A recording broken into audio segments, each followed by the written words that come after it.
तो इस वीडियो में मैं आपको बताने वाला हूँ स्टॉक्स को शॉर्टलिस्ट करने का एक बहुत आसान तरीका। काफ़ी लोग पूछते हैं कि कौन सा स्टॉक ख़रीदा जाए, कौन सा शेयर लिया जाए, और फ्रेंड्स और फैमिली की रिकमेंडेशन पे लोग लेते हैं। बट मैं मेरा एक थोड़ा डिफरेंट व्यू पॉइंट मैं इस शॉर्ट में आपके साथ शेयर करूँगा।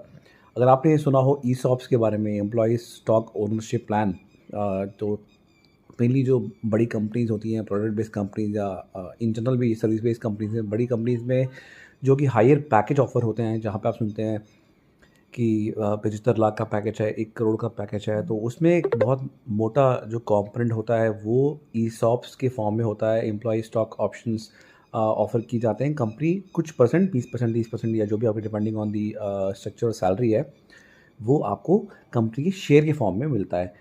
तो वो तो एक ऑप्शन हो गया, आपको ज़बरन शेयर मिल रहे हैं उस कंपनी में जिसमें आप काम कर रहे हैं। पर एग्ज़ाम्पल, आप किसी भी कंपनी में काम कर रहे हैं और वहाँ पे आपको ईसॉप्स ऑप्शन नहीं है, बट आपको पता है आप उस कंपनी में काम कर रहे हैं, तो यानी वो कंपनी कुछ वर्थ है, तभी आप उसमें, आपको जॉब है और आप वहाँ पे आप ग्रोथ देख रहे हैं, तभी आप वहाँ पे काम कर रहे हैं।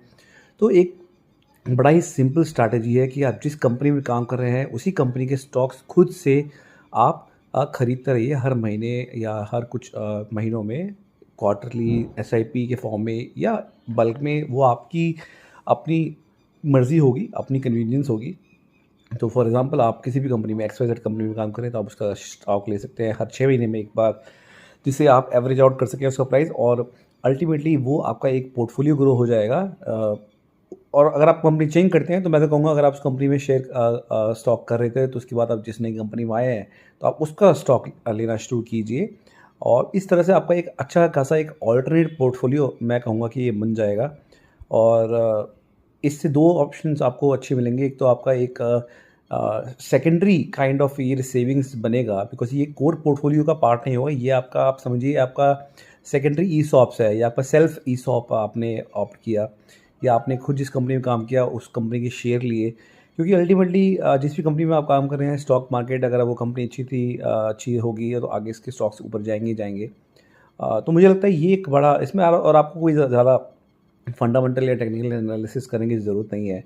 बिकॉज़ अगर आप देखेंगे, अगर आप किसी कंपनी में जॉब के लिए जाते और आपको आपकी सीटीसी में ईसॉप ऑप्शन मिलता, तो मोस्ट लाइकली आप उसकी पीवी रेशियो या और जो टेक्निकलिटीज़ होती हैं, बेंचमार्क्स होते हैं, उन पे नहीं जाते।